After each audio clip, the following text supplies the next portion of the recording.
Good morning and welcome to the Fountain's studio celebration. This week, our message is brought to us by the Reverend Adele Stiles Resmer, PhD. A retired ELCA Lutheran pastor, Adele has served the church for 35 years as a pastor, professor, consultant, and judicatory staff person.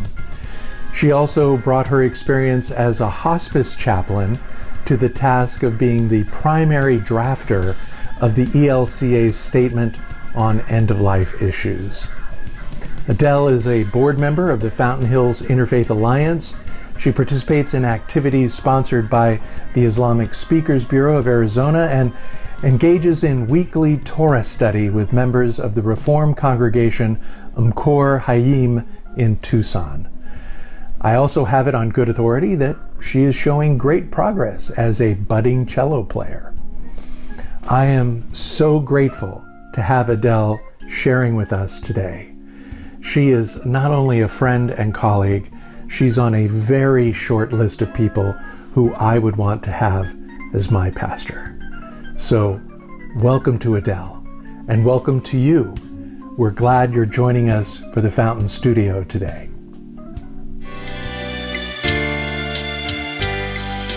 Join me as we get in the Spirit. We come to reweave the unraveling fabric of community, to reconnect once more with the larger human family, to find once more that place of calm, to remind ourselves that we belong. We come to center ourselves, to open ourselves, to remember ourselves, and to celebrate the life we share together.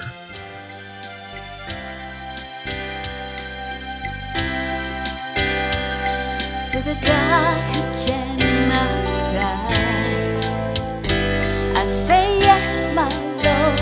I say yes, my Lord. To the one who hears me cry, I say yes, my Lord. I say yes, my Lord. To the God of the oppressed, I say yes, my Lord. Say yes, my Lord, to the God of all justice. I say yes, my Lord. I say yes, my Lord. I say yes, my Lord. In all the good times, through all the bad times, I say yes, my Lord, to every word you speak.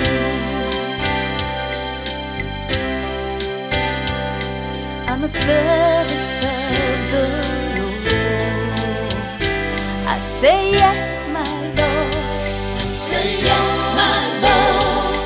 I'm a worker in the fields.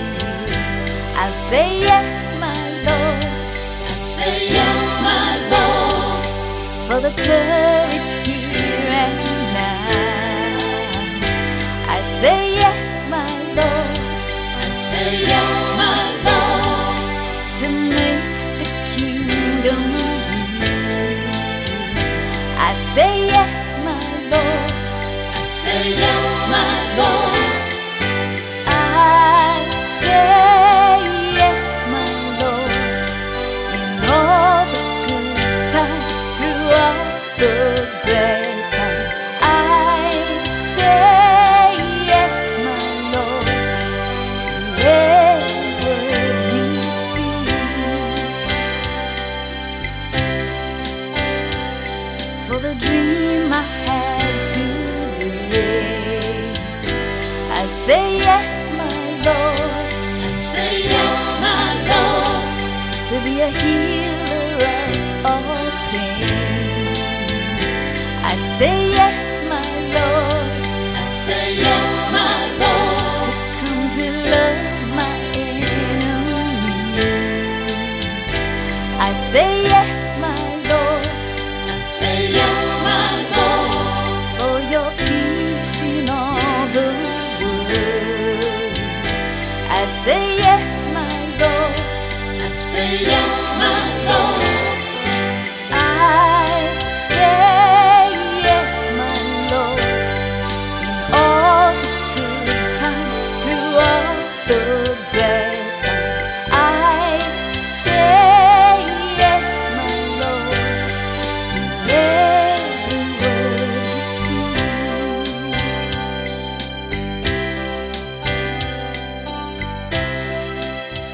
Let's affirm the fountain's mission together. As followers of Jesus, We put love first.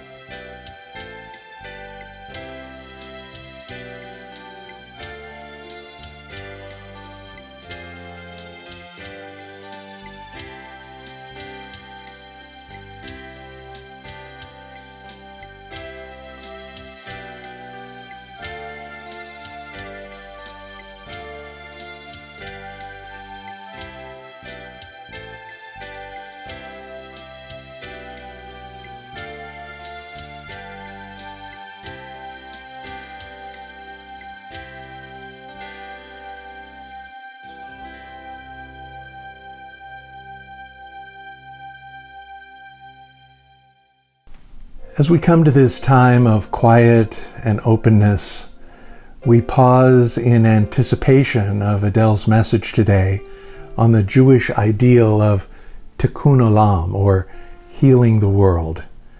Sounds like a tall order and impossible to achieve, but a wise teaching in the Talmud, Judaism's oral tradition, says, you don't have to complete the work, but neither are you free to desist from it. So, with hearts and minds open to the call of healing the world and Jesus' mandate to put love first in all we do, we breathe deep. We hush that chatter in our minds, longing for a sense of the presentness, the mystery of life, working its way into the core of who we are. In quiet, we breathe. In stillness, with anticipation, we open ourselves to the movement of the Spirit. Where love and caring are, there is God. Where love and caring are, there is God. Where love and caring are, there is God. Where love and caring are, there is God.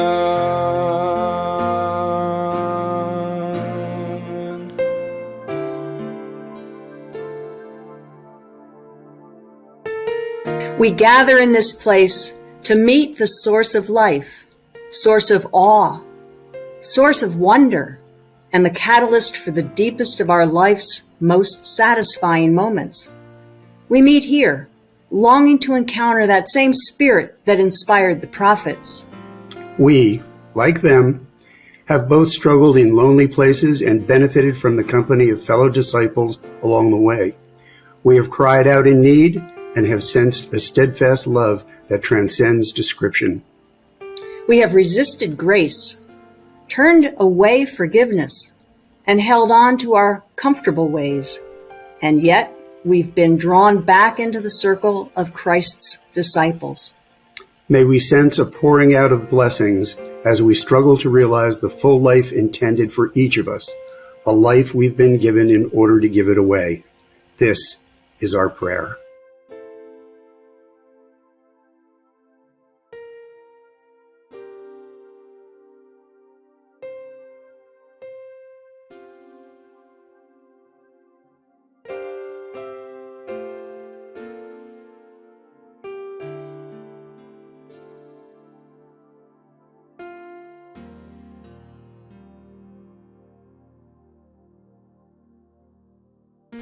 We offer this time of quiet, bringing our whole selves in the name of the one who taught his first followers to pray the prayer we now sing together.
steps,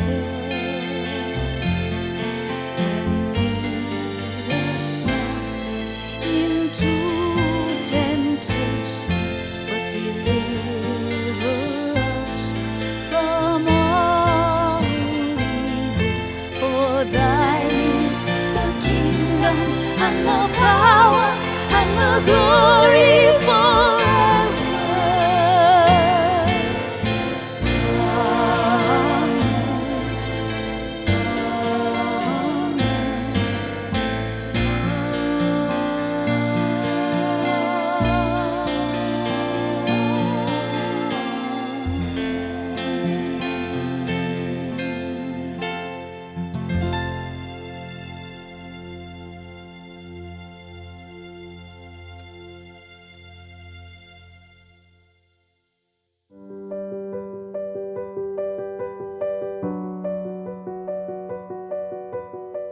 Well, good morning, good afternoon, good evening, wherever you find yourself, whatever time of the day you find yourself watching this. I just welcome you to this week's Mission Moment.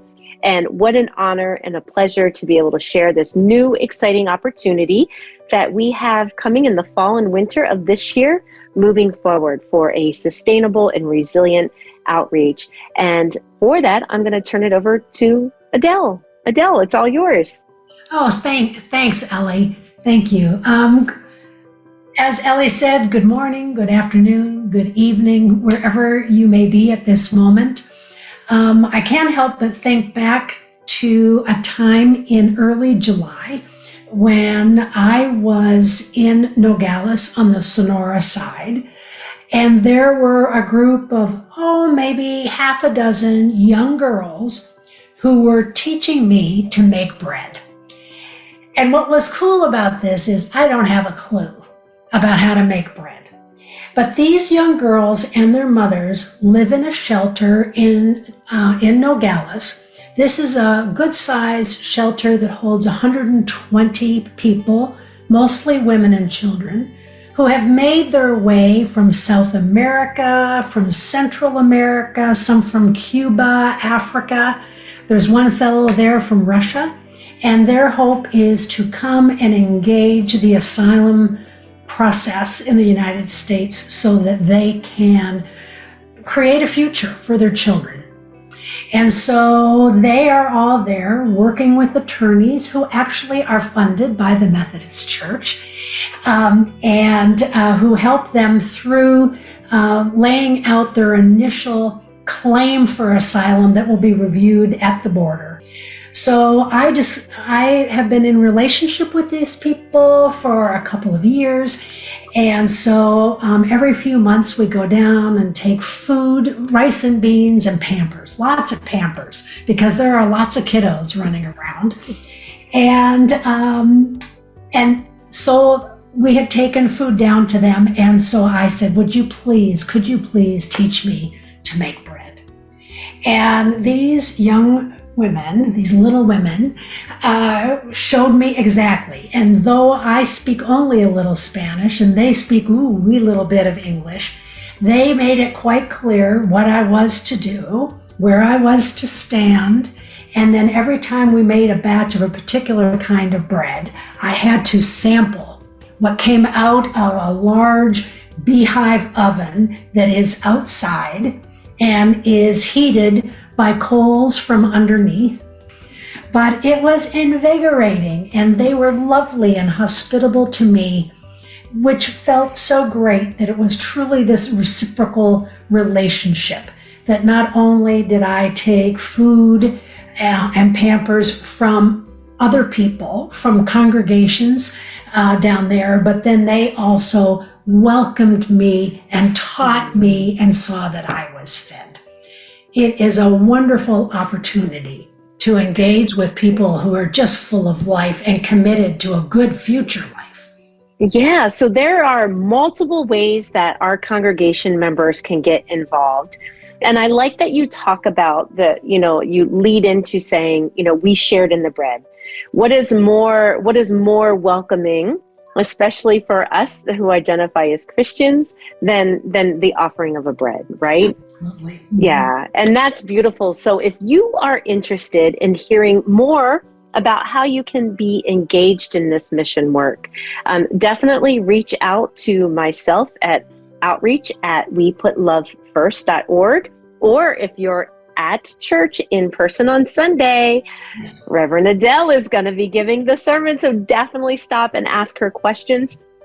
We as a congregation are going to discern how we might be engaged in this work a little bit further, but we wanted to plant some seeds because we heard you. We know that this is a population that you want to walk alongside, and we're going to make that happen. And it's with great partnerships and camaraderie that we have with Adele from our history moving on to our future. So I'm looking forward to making bread with you, Adele, and others as well. And so thank you so much. Any last words for our congregation before we end our mission moment this week? Oh, only that I have received, I feel, way more from the people in this shelter, and in many ways than what I have been able to be a conduit of to them. So that opportunity, I'd love to invite anyone who would be interested to participate in that.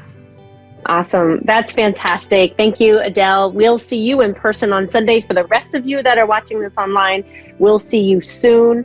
The fall and the winter is coming, so our doors will be filled again. So will our hearts. Be well, be blessed, and have an awesome week. Thank you, everyone.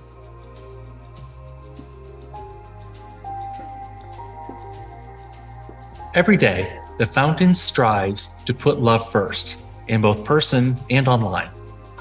And if you're one of the many regular online viewers, we're grateful for your participation as a digital member. Every week, you hear about all the many ways you can give electronically to support this online outreach, like using the QR code on the screen, going to give.weputlovefirst.org, or downloading the Van Co. mobile app. Then, when you're on our secure giving site, be sure to look for the line that says Studio Celebration Donation. A contribution here lets us know you're out there, that the studio is important to you, and that you want to be part of supporting this growing digital outreach. So wherever or whenever you're watching, we're glad you're joining us. Thanks in advance for supporting the studio financially.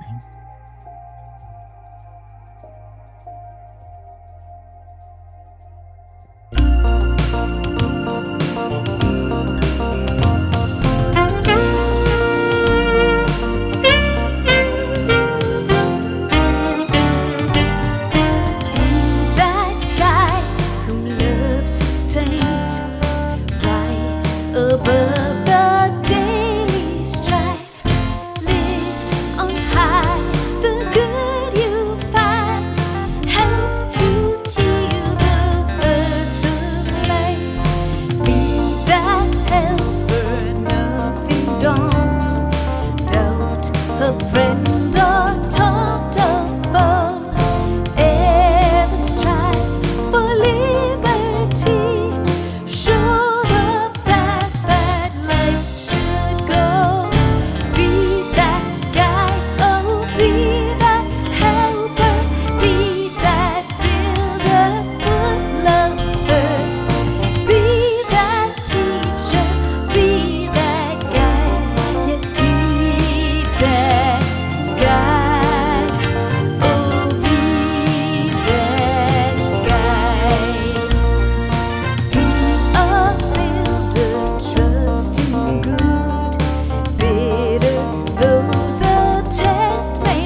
A few words to set context for our reading today. The book of Esther is written at a time when there were Jews living in the land of Persia, by all accounts quite peacefully. In our story, Esther and her uncle Mordecai are members of that community. The king of Persia disposes of Queen Vashti and needs to identify a young, beautiful woman to take her place.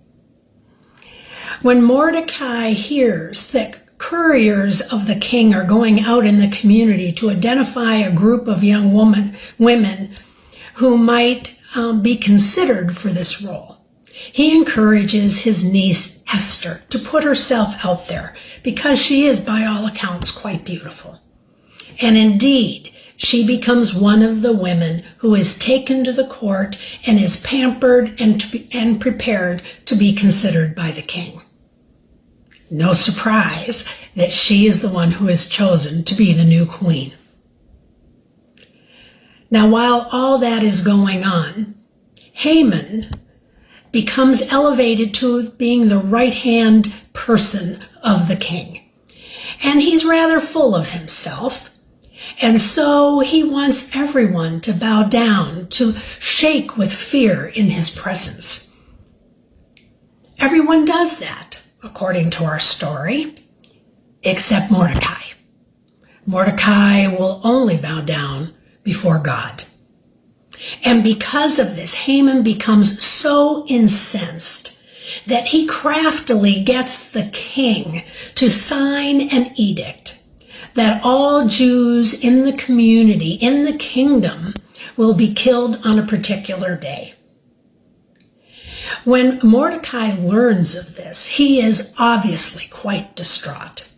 And so he sends a message to his niece Esther, who, according to the story, is living in comfort in the palace and has learned the rules of the palace, not the least of which being that she never approaches the king, that he always needs to call for her and invite her into his presence. And now hear our reading.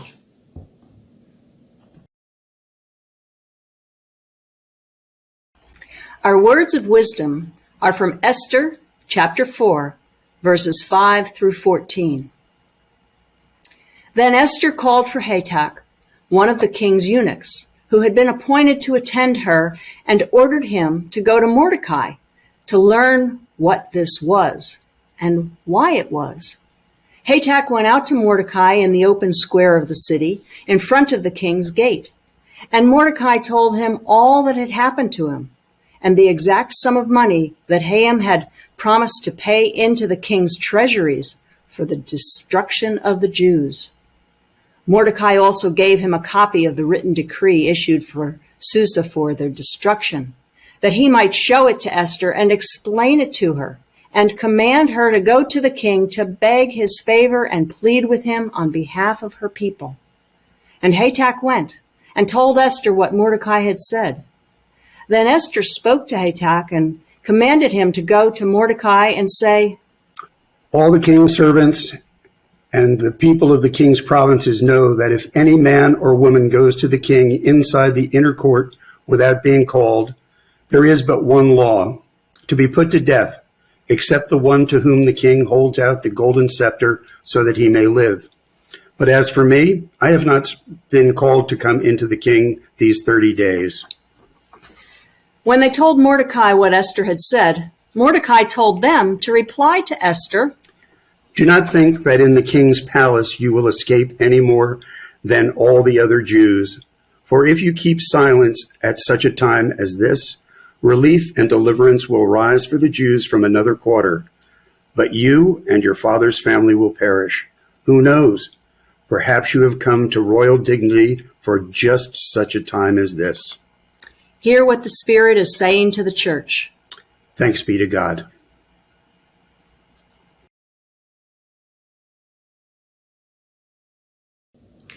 I wonder if people in every time in history have thought that they have lived in a particularly chaotic, violent, broken world. It's no surprise that we might think that way today, given that the increase in violence, both verbal and physical violence, the threats that are thrown out with seemingly great ease, ongoing poverty in the world, distrust, polarization.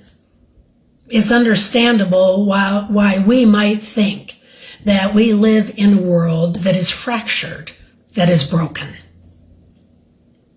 Within the Christian tradition, the story that we tell to help us understand how this all came to be is the story of the fall of humanity. It is found in the 2nd chapter of Genesis, and likely many of you know it well. It is when Eve is tempted by the snake in the garden to pluck the apple from a tree that God said not to eat from, and she offers it to Adam, who eats it. Thus, human beings, right from the beginning, disobey God, and as a result, violence, dishonesty, distrust, alienation are introduced into the world.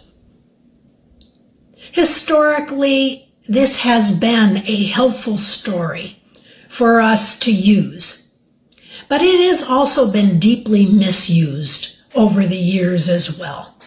And so I would like to share a different story that might be helpful to us, not only in helping us to understand how things came to be the way they are, but also what our role might be in bringing about some healing or wholeness in the world. This story comes out of the Jewish mystical tradition, and it goes something like this. That when God was creating the world, he wanted to continue to be part of the world, and so he sent out rays of his light, his holiness, to be part of creation. But that light was so powerful that it literally broke all the vessels that were meant to hold it. And so this great shining light ends up like shards of light dispersed throughout creation. Our role as partners with God in ongoing creation is to go about liberating those shards of light, gathering them up so that the holiness, the wholeness of the world might be experienced.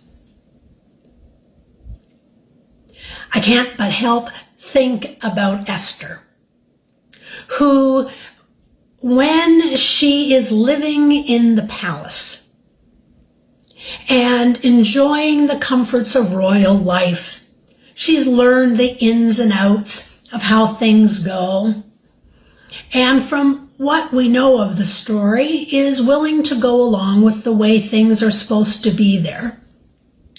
She has her comfort called up into question. While she's living in comfort, she learns from her uncle Mordecai that the Jewish community, their very lives, are at stake, that they are to all be killed. And he calls on her to use her position, to use her placement with the king, to protect her people.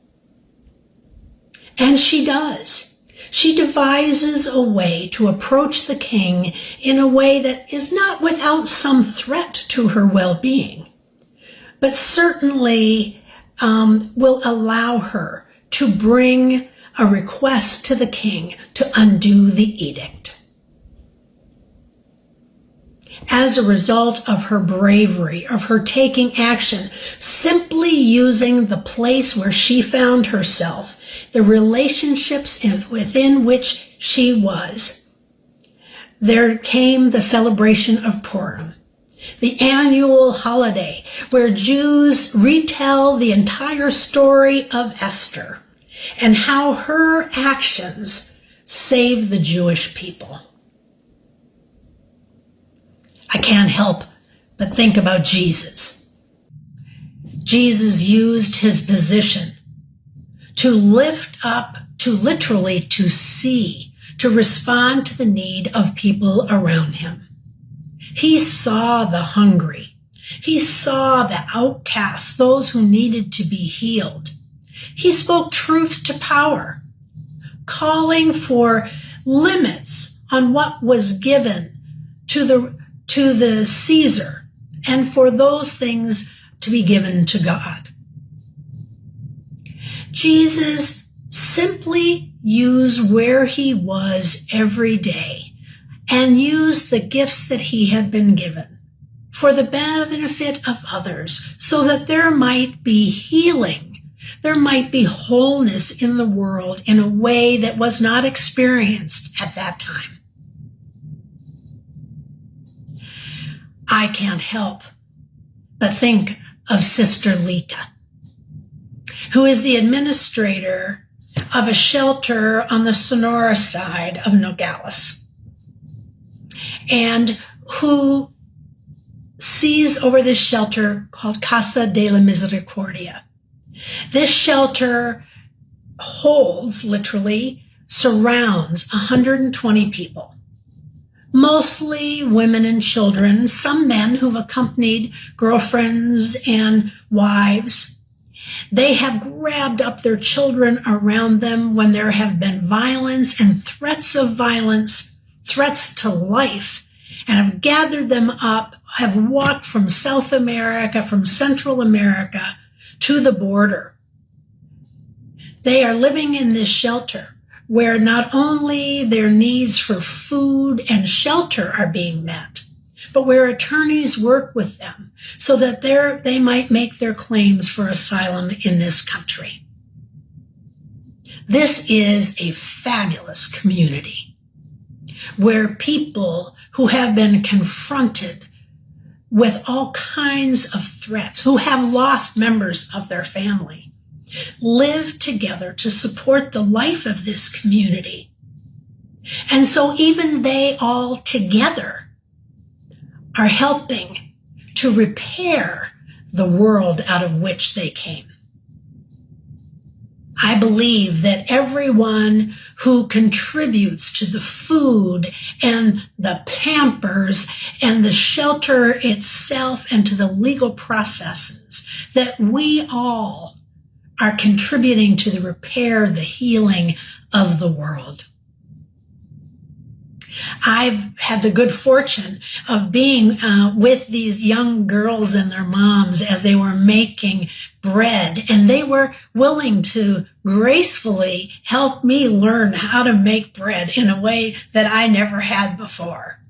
They welcomed me, the stranger, even as I brought things for them who can no longer be claimed as strangers. And in that way, people who otherwise have had no history together are now community together.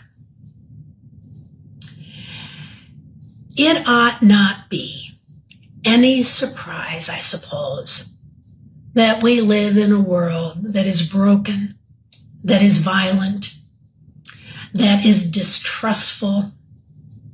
It may break our hearts that this is the case, but it would appear that in one form or another, when we humans get together over history, in some form or another, this brokenness takes shape. Our story out of the Jewish mystical tradition is fabulous in that it shows us a way of understanding this and invites us now to follow in the tradition of all of those who have and who are even now contributing to the healing and the repair of the world.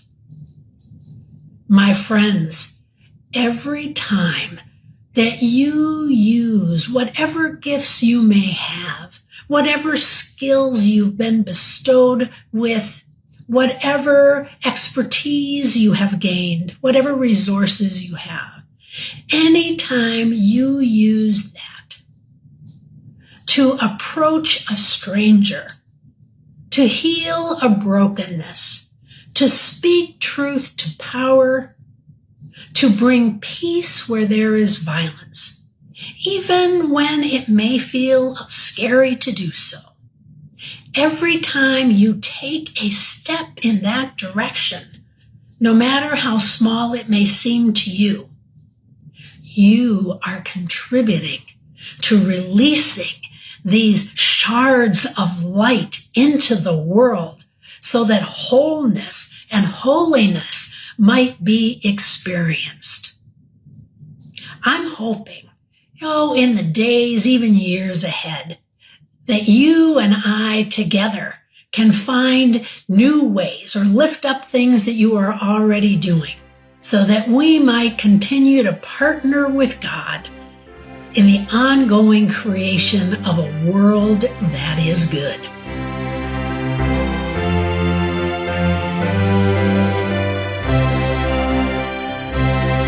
Get on with it and go to those who need you most. And bigger questions, they will wait.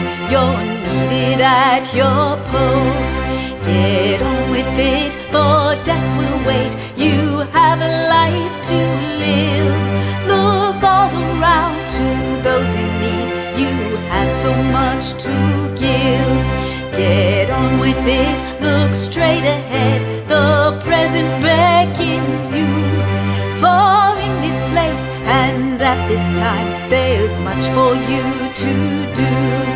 Get on with it, yes, go to God, yes, go to all the earth.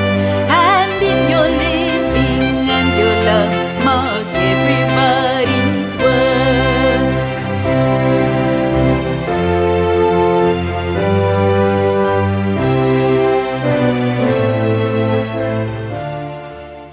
May we know the Creator, the heart of life deep within us. And Jesus, as the Christ, be present in our very being. And may the Spirit inspire our search for truth, compassion, and for peace. Amen.